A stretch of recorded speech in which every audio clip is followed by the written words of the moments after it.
যদি 20 মিনিট মই বক্তৃতা দিওঁ এক্সট্ৰাকে আপোনালোকে আৰু 20 মিনিট ইয়াত গৰমত বহিব লাগিব। এই কাৰণে আপোনালোকক কষ্ট দিব খোজা নাই, আগতীয়াকে নিজৰ কথাটো কৈ লৈছো। ভাল হৈছে নে বাইদেউ? আজি মুখ্যমন্ত্ৰী ডাঙৰীয়াৰ আগমন আৰু 20-25 মিনিটৰ ভিতৰত ইয়াত ঘটিব। মুখ্যমন্ত্ৰী ডাঙৰীয়া আহিব আৰু আপোনালোকক নিজৰ মনৰ কথা আপোনালোকৰ সন্মুখত ৰাখিব।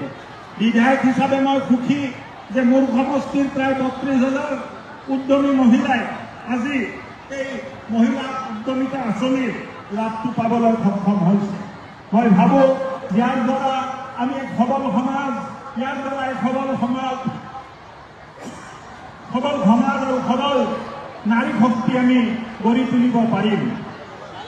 এই 10,000 টকা লৈ আপোনালোকে নিজৰ জীৱনৰ এক নতুন যাত্ৰা আৰম্ভ কৰিব পাৰিব আৰু প্ৰধানমন্ত্ৰী মুখ্যমন্ত্ৰী ডাঙৰীয়াই কোৱা নিচিনাকে এক সবল সমাজ, এক সবল মহিলা সমাজ দেশৰ শক্তি হ'ব আৰু এক সবল সমাজে এক আত্মনিৰ্ভৰশীল অসম গঢ়াত অসম মুখ্যমন্ত্ৰী ডাঙৰীয়াক সহায় কৰিব বুলি মই ভাবোঁ।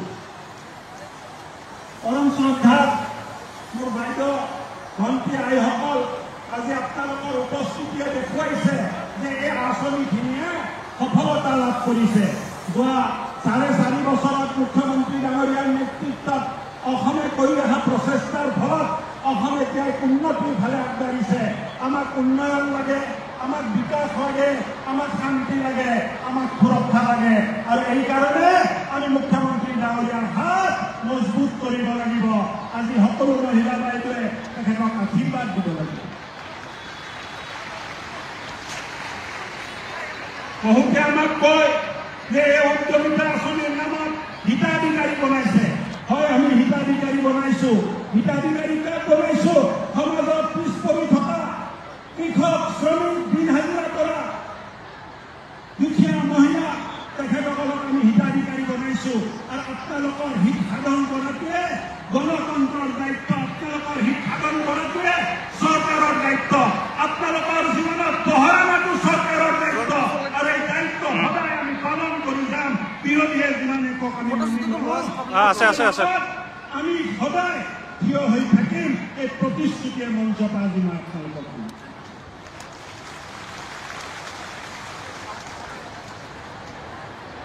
শ্ৰদ্ধাভাজন ৰাইজ,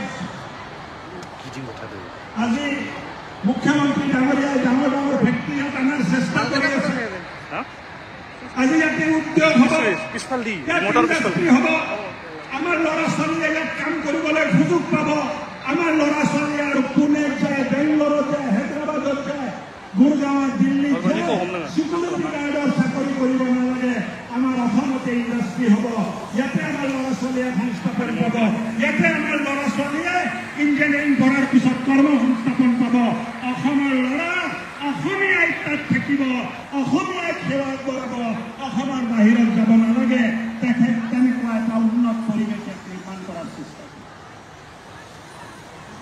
আজি মহিলা উদ্যমিতাৰ বাহিৰেও অৰুণোদয় আঁচনিৰ জৰিয়তে আপোনালোকক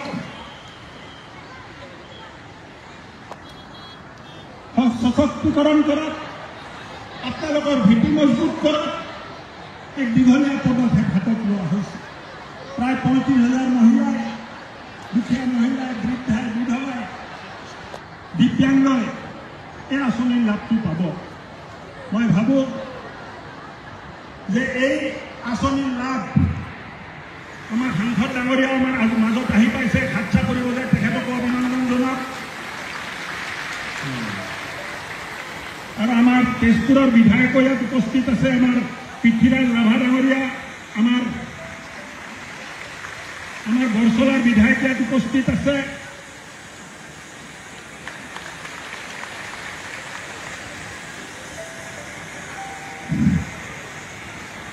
গৰম সঁচাকে বহুত দেই।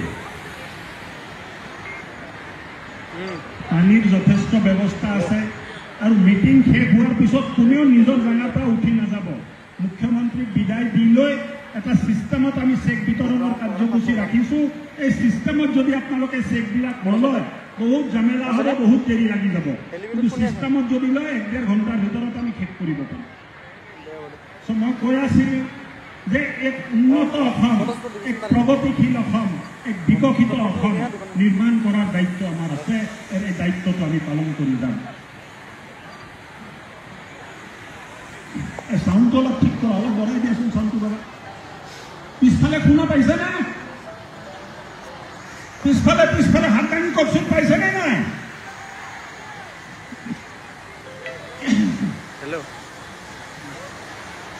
ইমান ডাঙৰ পেণ্ডেল বনালো। ঢেকীয়াজুলিৰ ইতিহাসত, ৰাজনীতিক ইতিহাসত ইমান ডাঙৰ পেণ্ডেল কোনো সমাগমৰ কাৰণে হোৱা নাছিলে। আৰু এই পেণ্ডেলো আজি সৰু পৰি গ'ল। মই কিমান ধন্যবাদ জনাম আপোনালোকক, কিমান প্ৰমাণ জনাইছো।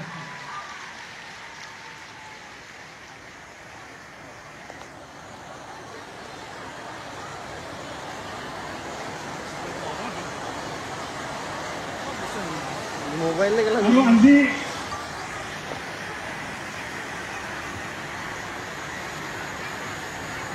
নতুন নতুন আঁচনি আমি সমষ্টিত আনি আছো। আজি আমাৰ সমষ্টিত CDC অফিচ হ'ল, অৰ্থাৎ এতিয়া জিলাত যাব নালাগে, জিলা আয়ুক্তৰ কাৰ্যালয়ত যাব নালাগে। আমাৰ ঢেকীয়াজুলিত এতিয়া ডিষ্ট্ৰিক্ট হ'ল। ডিষ্ট্ৰিক্ট অফিচে যিমান কাম কৰে, ঢেকীয়াজুলিৰ অফিচটোৱে CDC অফিচটোৱে সমানে কাম কৰিব। এতিয়া ঢেকীয়াজুলি সমষ্টিৰ নিজৰ SP হ'ল, ঢেকীয়াজুলি সমষ্টিৰ নিজৰ DC হ'ল। আৰু দেখোঁতে ঘৰবিলাক বনি যোৱাৰ পিছত এক উন্নত ঢেকীয়াজুলি, এক পৰিৱৰ্তন ঢেকীয়াজুলি আপোনালোক দেখিবলৈ পাব। মোৰ এটা দৃঢ় বিশ্বাস যে এই আঁচনিটোৱে আপোনালোকক স্বাৱলম্বী কৰাৰ লগতে লাখপতি বাইদেউ কৰাৰ যিটো সপোন, এই সপোনবোৰ বাস্তৱ হ'ব। আপোনালোকে একগোট হৈও এই চেল্ফ হেল্প গ্ৰুপ 10জনীয়া 12জনীয়া যিটো থাকে, 1000 গোটেই গোটটোৱে একলগ কৰিও কাম কৰিব পাৰে, ব্যক্তিগতভাৱেও কাম কৰিব পাৰে।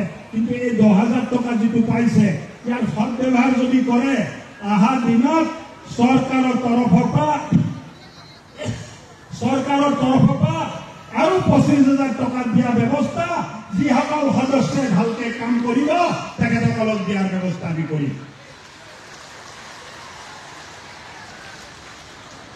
আৰু 25,000 টকাও যদি আপোনালোকে সদব্যৱহাৰ কৰে আৰু কামটো যদি ভালকে কৰে, উপাৰ্জনটো যদি কৰা আৰম্ভ কৰে, বেংকৰ পৰা লোৱা ধাৰটো যদি আপোনালোকে ঘূৰাই দিয়ে, আপোনালোকে বেংকৰ পৰা আৰু 50,000 টকা পাব।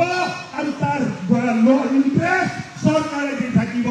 আৰু প্ৰত্যেকটো বাইদেউক লখপতি কৰাৰ কাৰণে আমাৰ যিটো সংকল্প, আপোনালোকৰ লগত থাকি আমি সম্পূৰ্ণ কৰিম, এই প্ৰতিশ্ৰুতি আজি আপোনালোকক দিম।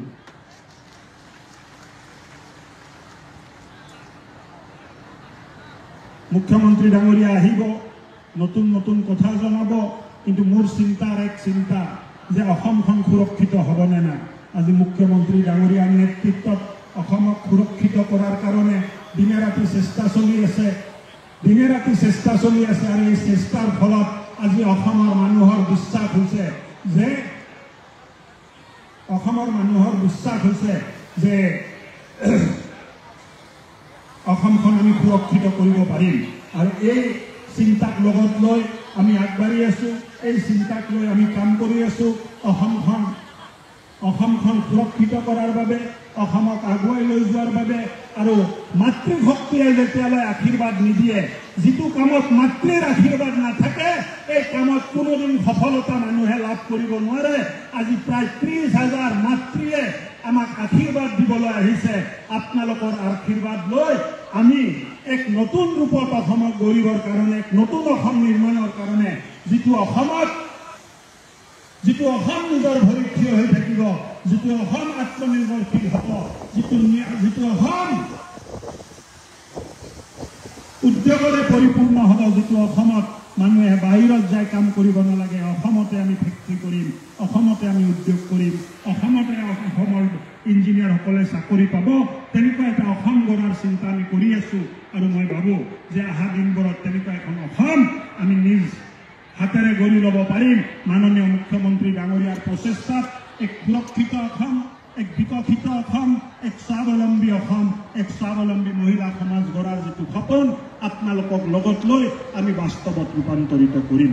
বিধায়ক হিচাপে আপোনালোকে সদায় মোক মৰম স্নেহ দি আহিছে। আপোনালোকৰ মৰম স্নেহৰ কাৰণে আজি মই এই স্থান পাবলৈ সক্ষম হৈছোঁ আৰু ভৱিষ্যততো আপোনালোকৰ আশীৰ্বাদ পাই থাকিম, এই বিশ্বাস মোৰ আছে। আশীৰ্বাদ দিবনে নিদিব? ইমান কমকে আশীৰ্বাদ দিলে কেনেকে হ'ব? একবাৰ জোৰদাৰ আশীৰ্বাদ দি দিয়কচোন। বাহ, বাওঁফালে কিন্তু কমকে দিলে দেই আশীৰ্বাদ।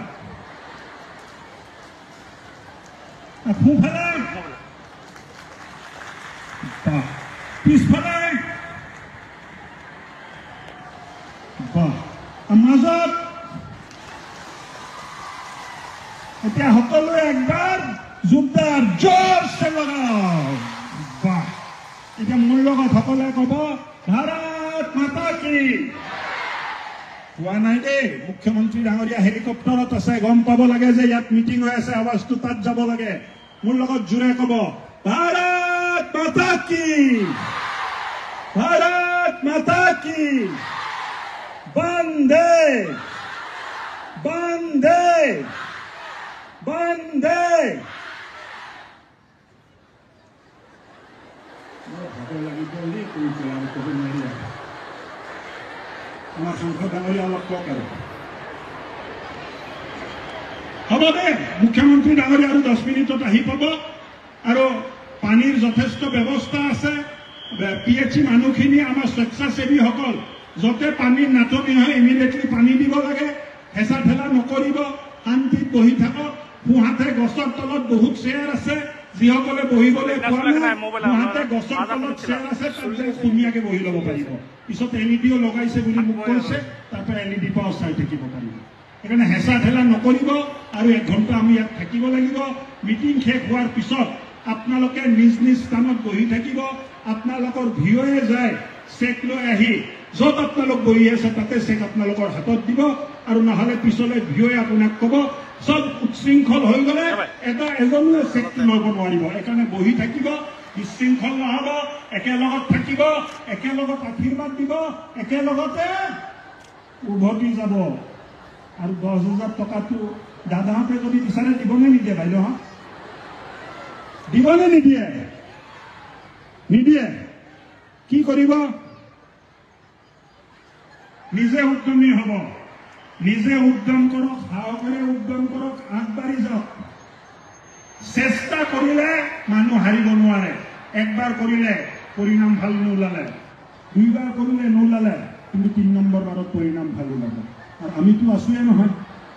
আৰু মামাটো আছেনে নাই আমাৰ লগত? মামা আমাৰ লগত আছেনে নাই? মামা থাকিলে কিহৰ ভয়? নহয় জানো? ঠিক আছে, ধন্যবাদ।